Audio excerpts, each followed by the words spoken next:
حضرت نوح اور عظیم طوفان یہ ایک ایسی کہانی ہے جو ہم سب نے میرا خیال ہے بچپن سے سنی ہے۔ بالکل۔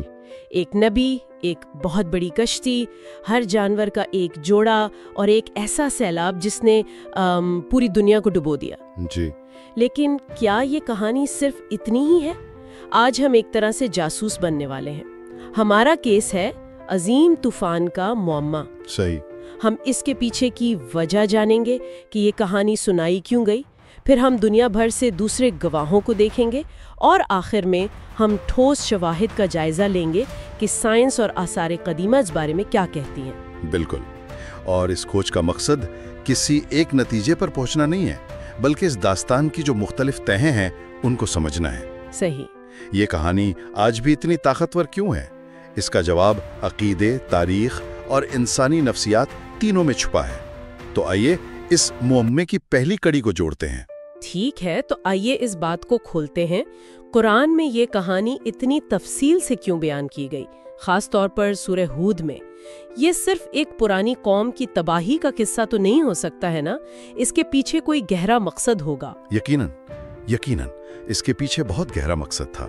اسلامی روایات کے مطابق یہ کہانیاں تدریسی مقاصد کے لیے تھیں، یعنی ان سے کچھ سکھانا مقصود تھا۔ اچھا۔ سب سے پہلا اور شاید سب سے اہم مقصد پیغمبر اسلام صلی اللہ علیہ وسلم کو تسلی دینا تھا۔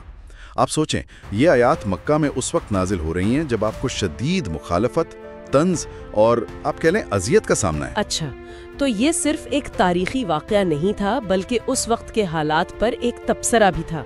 یہ تو ایسا ہے جیسے کوئی کہہ رہا ہو آپ اس جدوجہد میں اکیلے نہیں ہیں، آپ سے پہلے بھی پیغمبروں کو اسی طرح رد کیا گیا ہے، ہمت نہ ہارے۔ بالکل۔ اس سے تو کہانی کو دیکھنے کا پورا زاویہ ہی بدل جاتا ہے۔ بالکل۔ اور یہ قریش کے لیے ایک تنبیہ بھی تھی کہ اگر تم نے بھی اپنے نبی کو جھٹلایا تو تمہارا انجام بھی پچھلی قوموں جیسا ہو سکتا ہے۔ لیکن اس کہانی میں ایک اور پہلو ہے جو قرآن کی روایت کو بہت منفرد بناتا ہے۔ وہ کیا ہے؟ اور وہ ہے حضرت نوح علیہ السلام اور ان کے بیٹے کے درمیان مکالمہ۔ بیٹا کشتی پر سوار ہونے سے انکار کر دیتا ہے اور کہتا ہے کہ میں پہاڑ پر چڑھ کر بچ جاؤں گا، اور وہ ڈوب جاتا ہے۔ یہ حصہ ہمیشہ بہت دل دکھانے والا لگتا ہے۔ مطلب ایک نبی اپنے بیٹے کو نہیں بچا پاتا۔ اور یہی اس کا سبق ہے۔ یہ مکالمہ اسلام کے ایک بنیادی اصول کو قائم کرتا ہے۔ نجات کا دار و مدار ایمان اور عمل پر ہے، خونی رشتوں یا نسب پر نہیں۔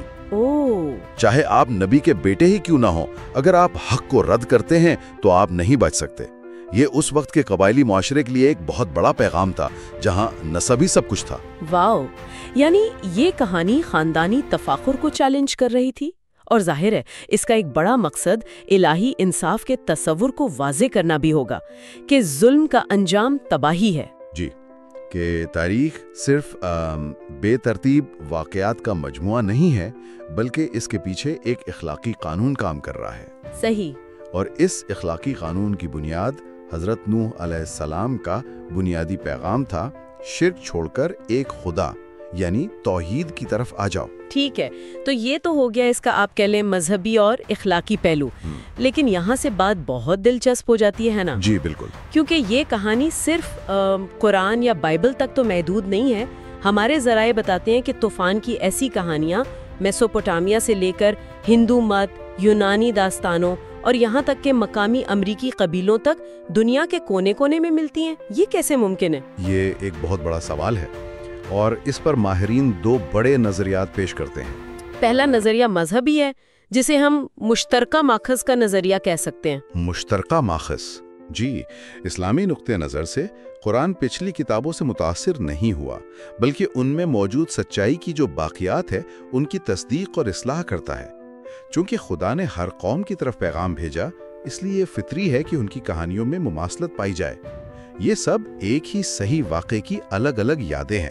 تو اس نظریے کے مطابق یہ ایسا ہے جیسے ایک ہی گانا ہو جسے مختلف ثقافتوں نے اپنے اپنے انداز میں گایا ہو، لیکن اصل دھن ایک ہی ہے۔ بہت خوبصورت مثال دی آپ نے، بالکل ایسی ہی ہے۔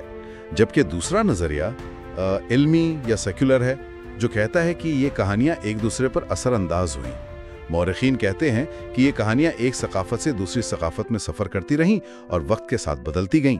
اور ہمارے پاس اس کی کچھ ٹھوس مثالیں بھی ہیں، جیسے میسوپوٹیمیا کی مشہور گلگامش کی داستان۔ جی، اس میں اتنا پشتھم نامی ایک شخص کو دیوتا خبردار کرتے ہیں کہ ایک بڑا طوفان آنے والا ہے اور وہ ایک کشتی بنا کر اپنے خاندان اور جانوروں کو بچاتا ہے۔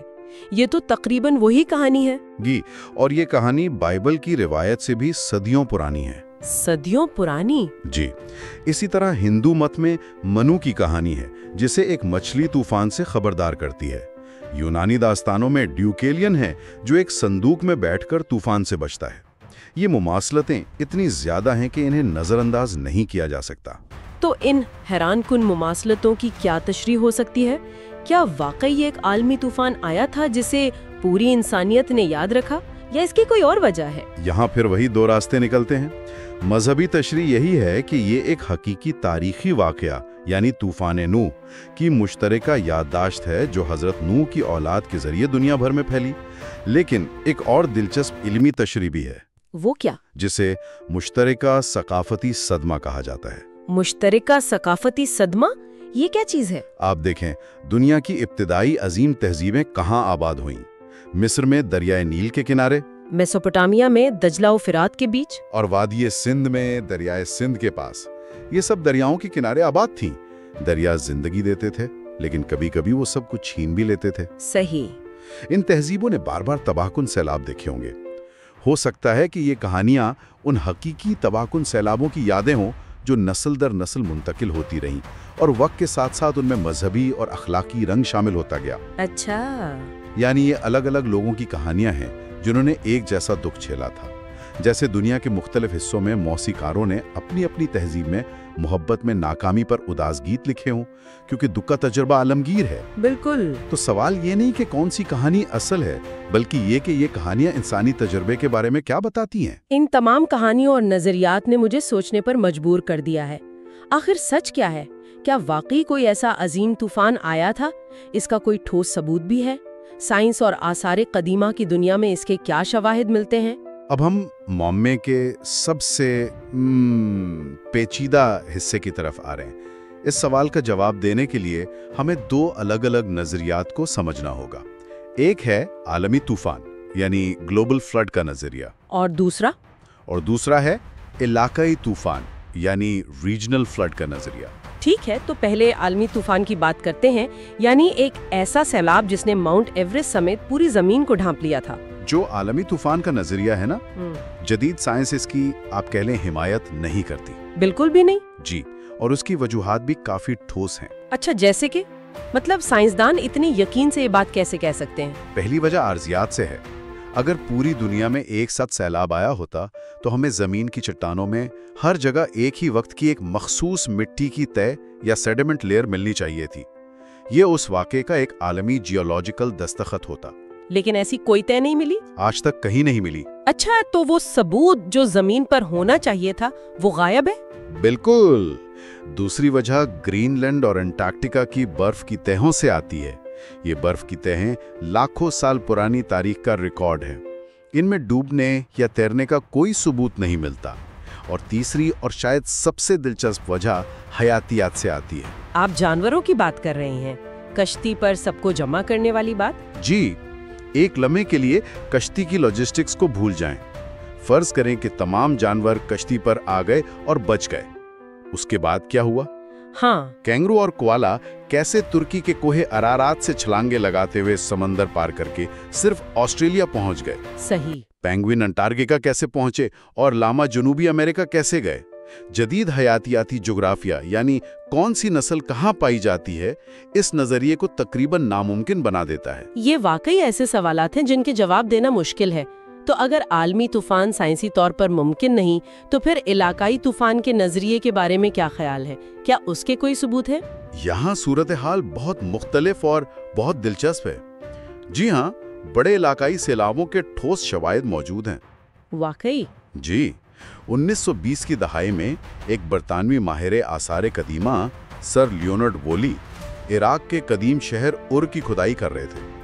انہیں وہاں مٹی اور گارے کی 10 فٹ موٹی تہ ملی۔ 10 فٹ؟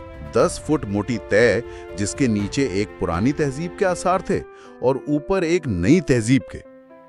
یہ ایک بہت بڑے تباہ کن سیلاب کا واضح ثبوت تھا جس نے اس شہر کو صفائے ہستی سے مٹا دیا تھا۔ 10